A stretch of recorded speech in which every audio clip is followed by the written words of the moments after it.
त्रयमूर्ती श्री दत्तात्रेय अवतार कथा। ओम श्री गणेशाय नमः। श्री सरस्वत्यै नमः। श्री गुरुभ्यो नमः।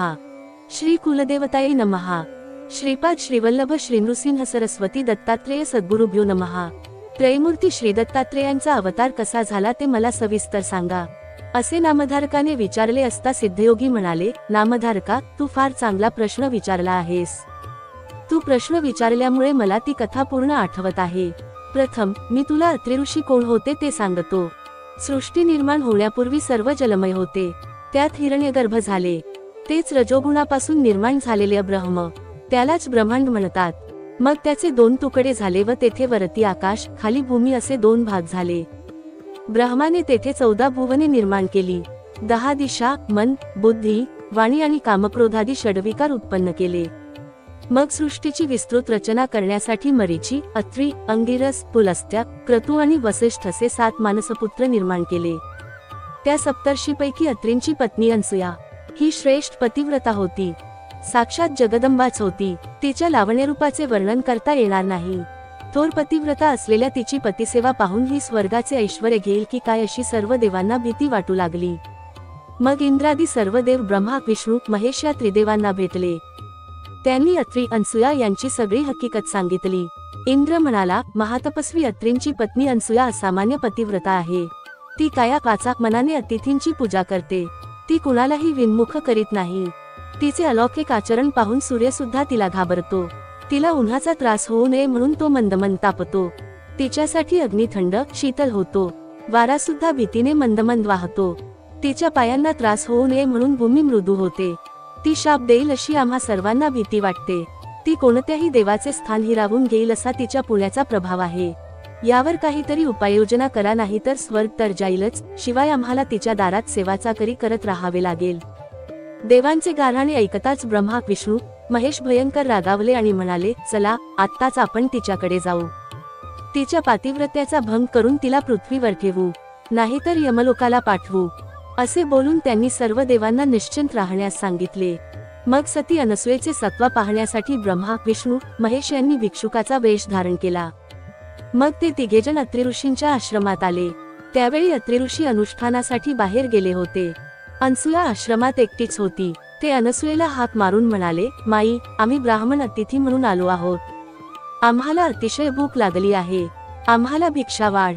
तुमच्या आश्रमात सदा संतर्पण चालू असते, अतिथी अभ्यागतांना येथे इच्छाभोजन दिले जाते असे आम्ही ऐकले आहे, म्हणून आम्ही मोठ्या आशेने आलो आहोत।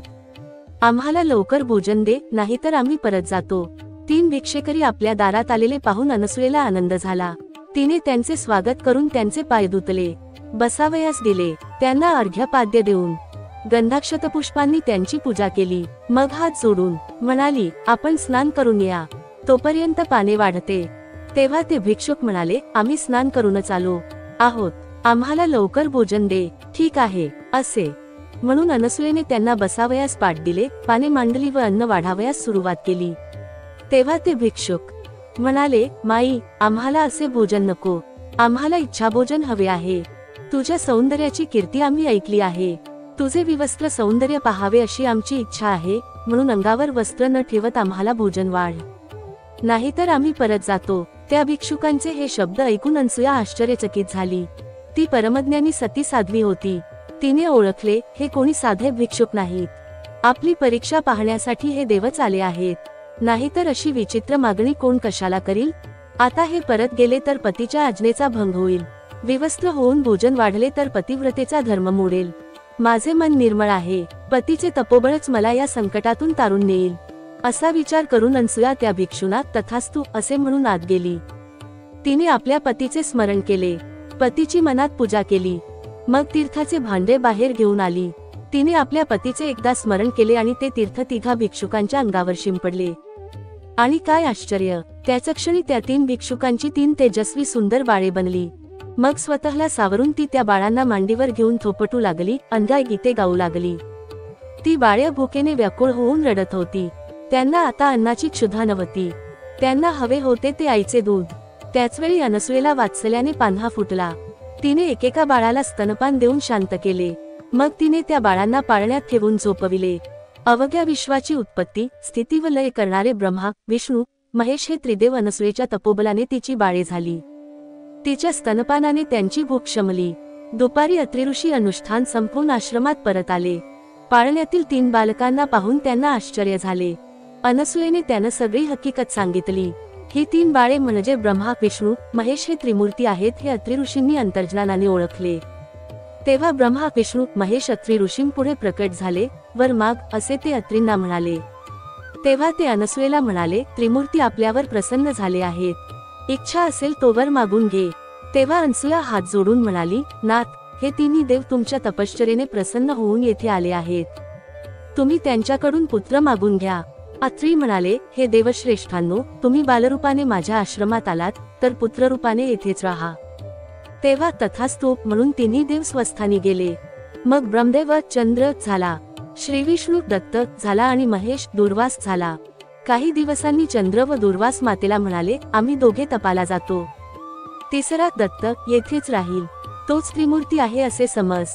अनसुयेने अनुज्ञा दिली असता चंद्र व दुर्वास तप करण्यासाठी निघून गेले. त्रिमूर्ती दत्त मात्र आई वडिलांची देव करीत तेथेच राहिले. ब्रह्मदेव आणि शंकर यांनी आपापले दिव्य अंश दत्ताच्या ठिकाणी स्थापन केले. तेव्हापासून दत्त अत्रि अनसुयेचा पुत्र, श्रीविष्णूचा अवतार असूनही त्रिमूर्ती दत्तात्रेय म्हणून एकत्वाने राहिला. अत्रि म्हणून आत्रेय व अत्रि अनसुयेला देवांनी तो दिला म्हणून दत्त.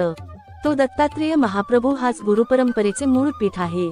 अशा प्रकारे सिद्धमुनींनी नामधारकाला दत्तजन्म अवताराची अद्भुत कथा सांगितली. ती श्रवण करून नामधारकाला अतिशय आनंद झाला. मग तो सिद्धमुनींना म्हणाला, श्री गुरु दत्तात्रेयांचे पुढे कोणकोणते अवतार झाले ते मला सविस्तर सांगा. सिद्ध योगींनी तथास्तु म्हटले. दत्तात्रेयांचा अवतार मार्गशीर्ष पौर्णिमेला झाला. या दिवशी दत्त जयंती असते. अशा रीतीने श्री गुरुचरित्रामृतातील त्रयीमूर्ती श्री दत्तात्रेय अवतार कथा नावाचा अध्याय 4 समाप्त.